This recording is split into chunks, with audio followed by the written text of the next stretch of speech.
As soon as I saw this title, I had to literally make a video on this. Now, this is very interesting when it's like, the Flash production designer says audience will forget Ezra Miller's crimes. How is the Flash going to go back in time and erase all the stuff that he has done? Is he going to wipe all our memories with a device that he's run to the future and come back with while we're sitting there watching going, oh yeah, shit, it's done. Now, I'm not going to turn around and lie. I think that I haven't seen the trailer, but from what people have said, it looks absolutely amazing. And there is like kind of from the test scores as well as a few other things that this film is absolutely amazing. Like they are going to love it when it comes out. I am not going to be seeing this. I will see it by other means, but I will not be giving my money to Ezra or, you know, hand it over to him. Yes, I can now watch your film. I will not be giving money to the studios, because when I think about all the stuff Ezra's done, and we're going to be going over stuff as well, because the internet doesn't forget. And if this was any other person, if this was someone else, I guarantee you they'd be off the film. Everything would have been reshot. I just can't stand Ezra Miller, and I think what he's done is fucking horrible. But yeah, let's kind of look at this article, and then we're going to go look at everything that has been going on. The Flash production designer Paul believes DC Studios' film will make audiences forget of Ezra's crimes and problematic behavior. But do you know what? What about the people that it's affected? Are they instantly going to forget? I don't think so, Paul. I don't think so. Flash's production designer Paul believes Ezra's performance on screen will make fans forget the actor's off-screen behavior. Talking to CBC, Paul said Miller did a superb job that people, why is it like P in brackets, will forget. Or it's just people. All the negative press that the actor accumulated in the last couple of years, he still stressed Miller's dedication and professionalism while being under a lot of pressure. What pressure? Like, I guarantee a lot of stuff happens over time, but generally, if someone's getting piled on with pressure, they normally say, hey, I'm having problems, or someone sees it and goes, right, we're going to take a break and then let it all drop. He stressed Miller's dedication and professionalism while being under a lot of pressure. Paul pointed out Miller had to play two different versions of the character, switching roles every few days according to the production designer who won an Academy Award for The Shape of Water. Miller had only 3 days off during the entire shoot. They filmed 6 days a week and spent one in stunt rehearsals. It had also been reported earlier that Miller did their own stunts for The Flash. Now, if you only had 3 days off for the entire thing, I think you need to kind of look at the production and say, hey, we could have extended this for a bit longer to actually give him proper time off. To me, that would be horrible. Like, hey, you get 24, you get not even 24 hours off, but you go do you, and then you come back the next day. Miller has a history of run-ins with the law. Alleged erratic behavior started with an arrest for drug possession in 2011, which led to 2 citations and disorderly conduct. In 2022, they faced multiple charges and accusations, including battery, disorderly conduct, harassment, and second-degree assault. The parents of indigenous activist Toka Iron Eyes accused the actor of grooming their daughter since childhood and filed a protection order against Miller. Allegations of drug abuse, child endangerment, and harassment were also made in separate cases in Vermont and Massachusetts. Miller released a statement in August 2022 acknowledging suffering complex mental health issues and saying they had begun ongoing treatment. Despite Miller's legal troubles and problems, The Flash has been generating considerable buzz for months. A recent screening had some participants calling it one of the best superhero movies ever. Marketing for the film has focused heavily on Michael Keaton returning as Batman, and that's the main thing. I reckon a lot of people are just going to go see this for Batman. As much as people are going to be like, oh no, Ezra's amazing.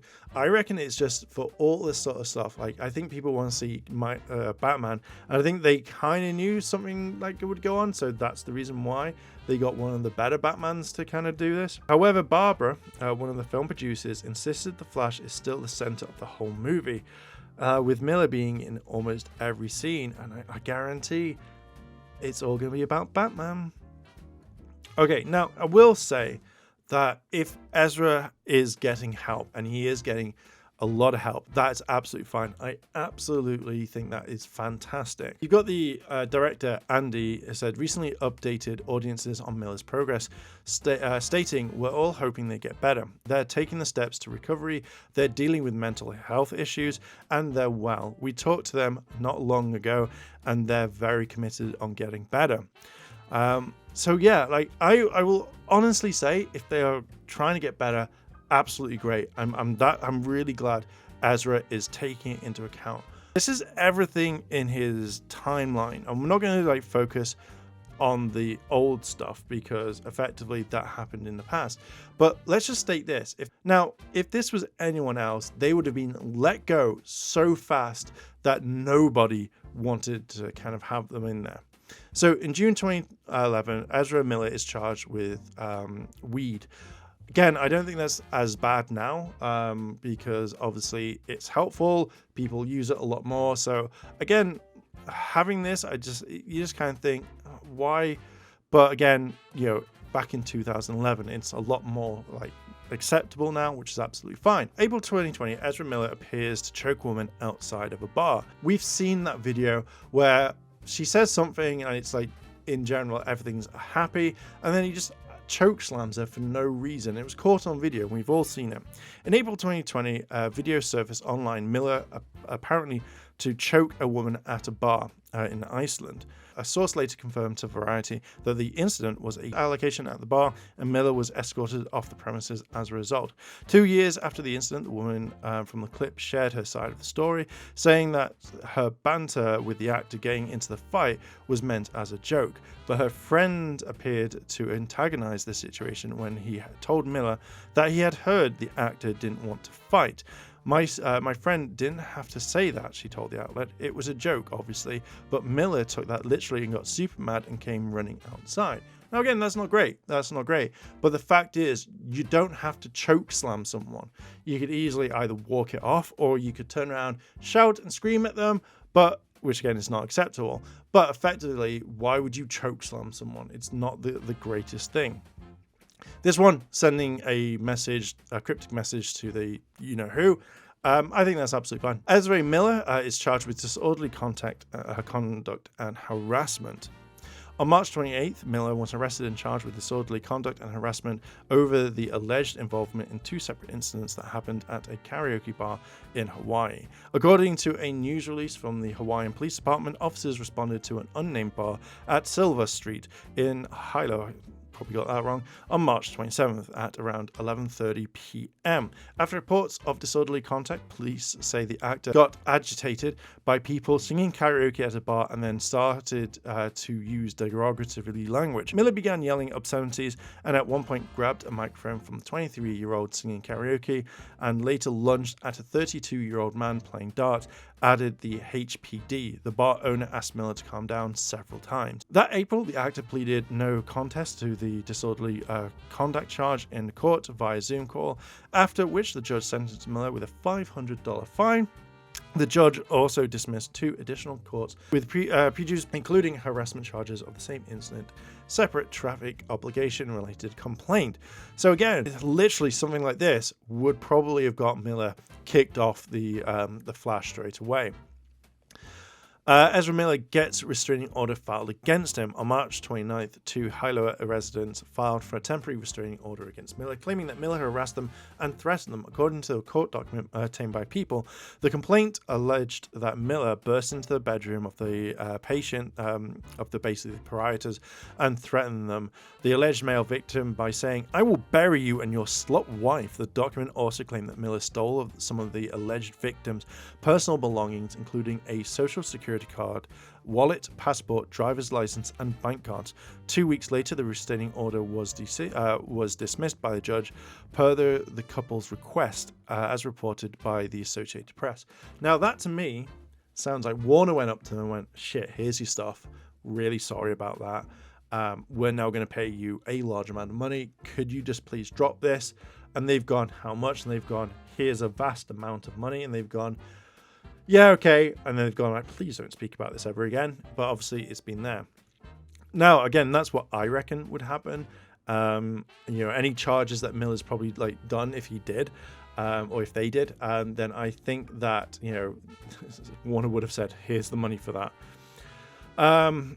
Ezra Miller is arrested on second-degree assault charge. Miller's legal trouble continued as the actor was arrested and charged with second-degree assault on April 19th after being found during a traffic stop at the intersection of Highway 130 and Kukula Street in Hawaii.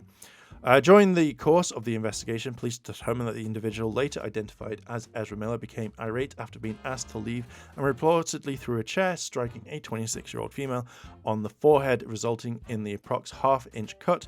Read the news release from the report. So obviously we have it there.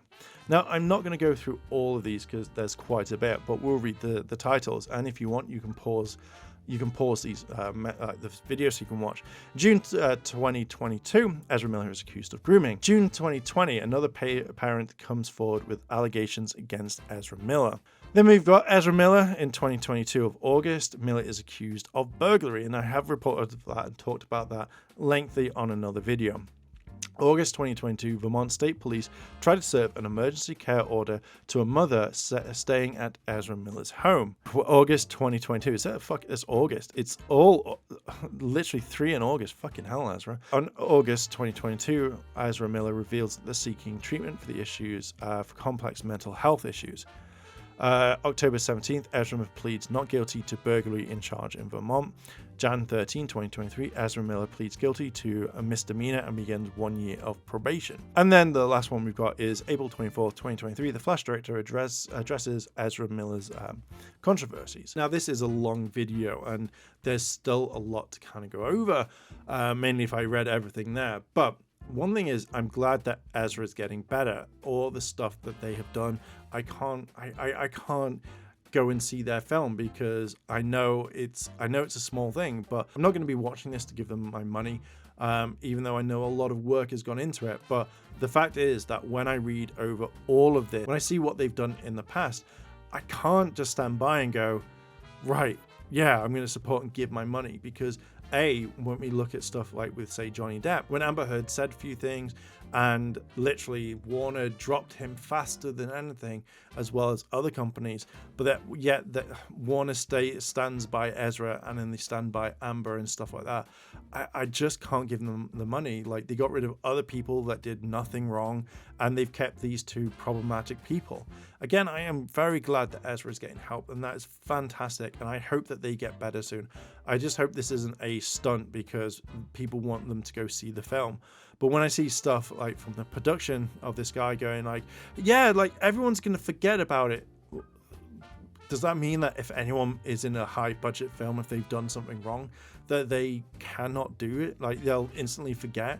It doesn't work like that. It doesn't work at all. And I think that's a really shitty thing to say. And I don't know how much Warner Brothers paid you to say that if they were doing it. But either way, all of this is documented. Everything is staying here.